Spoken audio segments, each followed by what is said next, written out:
بسم اللہ الرحمن الرحیم۔ حمید حق طلب ایران میں تہران کے رہنے والے تھے۔ زندگی کے وہ سال جو زیادہ تر نوجوان ہنسی مذاق اور کھیل کود میں گزار دیتے ہیں، انہی سالوں میں حمید کا دل ظلم سے مقابلہ اور وطن پر قربان ہونے کے جذبے سے لبریز تھا۔ اس کا اندازہ اسی بات سے لگایا جا سکتا ہے کہ شہادت کے وقت ان کی عمر صرف 20 سال تھی۔ ویسے تو حمید میں بہت سی خوبیاں پائی جاتی تھیں، لیکن ایک خوبی جو بہت نمایاں تھی وہ یہ کہ حمید بڑوں کا بہت احترام کرتے تھے، نہایت ادب سے ان کے ساتھ پیش آتے تھے۔ عام طور پر ہم دیکھتے ہیں کہ 13 یا 14 سال کے بچے اپنے آس پاس کے ماحول سے غافل رہتے ہیں، انہیں صرف خود کی پرواہ ہوتی ہے، لیکن حمید ایسا بالکل نہیں تھا۔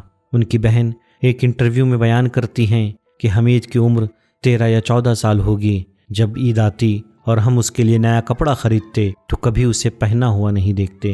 جب ہم اس کے بارے میں پوچھتے تو حمید مسکرا کر کہتا، جس کے پاس ہونا چاہیے تھا پہنچ گیا۔ یقیناً یہ جذبہ انہیں اپنے والدین سے ملا تھا۔ حمید کے والد انجمن کے رکن تھے، کہیں پر بھی مجلسیں برپا ہوتی وہ اپنے ساتھ حمید اور ان کے بھائیوں کو ضرور لے جاتے تھے۔ انہی مجلسوں کا حمید کی شخصیت پر گہرا اثر پڑا اور وہ اسلام کی عظیم تعلیمات سے آشنا ہوتے چلے گئے۔ یہی وجہ ہے کہ چاہے حاج احمد ہوں یا ان کے بھائی یا خود حمید، سب کے سب محبتی، نرم مزاج اور دوسروں کا خیال رکھنے والے تھے۔ جب ایران و عراق کے درمیان جنگ کا آغاز ہوتا ہے تو 14 سال کی ہی عمر میں حمید جنگ پر چلے جاتے ہیں۔ جس سال پہلی مرتبہ حمید میدان جنگ میں گئے تھے، دشمنوں کی ایک گولی حمید کے پیٹھ میں لگتی ہے اور وہ زخمی ہو جاتے ہیں۔ اس کے بعد انہیں ہاسپٹل لے جایا گیا۔ گولی کے زخم کی وجہ سے حمید فوراً دوبارہ محاذ پر نہیں جا سکتے تھے، لیکن اس کے باوجود انہوں نے اپنے ساتھی سپاہیوں کے گھر والوں کی مدد کو اپنے آرام پر ترجیح دی۔ اس سلسلے میں جب ان سے کہا جاتا کہ وہ کیوں ایسا کر رہے ہیں تو وہ کہتے، ابھی جب میں محاذ پر نہیں جا سکتا ہوں تو چاہتا ہوں کہ ان سپاہیوں کے گھر والوں کی مدد کروں۔ ٹھنڈ میں برف باری کی وجہ سے چھتوں پر برف جمع ہو جاتی، جسے صاف کرنا ایک سخت کام ہوتا ہے۔ حمید سپاہیوں کے گھروں کی چھت سے برف گراتا تھا، ایک ایک سپاہی کے گھر فون کرتا اور کہتا کہ میں یہ کام کر سکتا ہوں۔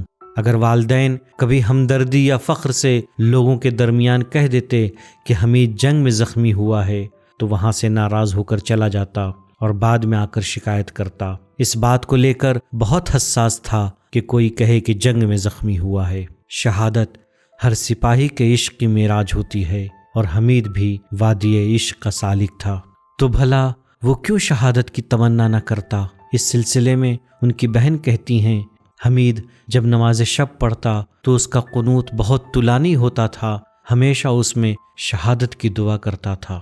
اللہم ارزقنی توفیق الشہاد فی سبیلک، خدا را اپنی راہ میں شہادت کی توفیق عطا فرما۔ عاشقانہ طور پر یہ دعا کرتا اور اس کی دعا قبول بھی ہو گئی۔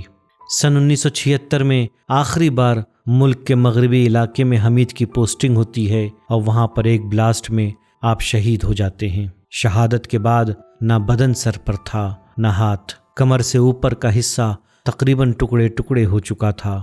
کچھ باتیں حمید نے کہی تھی، انہیں اس کی وصیت مان سکتے ہیں۔ پہلی، یاد خدا اور کربلائی اصولوں کی پیروی۔ دوسری بات، ولی فقیہ اور امام خمینی رحمۃ اللہ علیہ کا اتباع۔ تیسری بات، راہ شہادت کو جاری رکھنا۔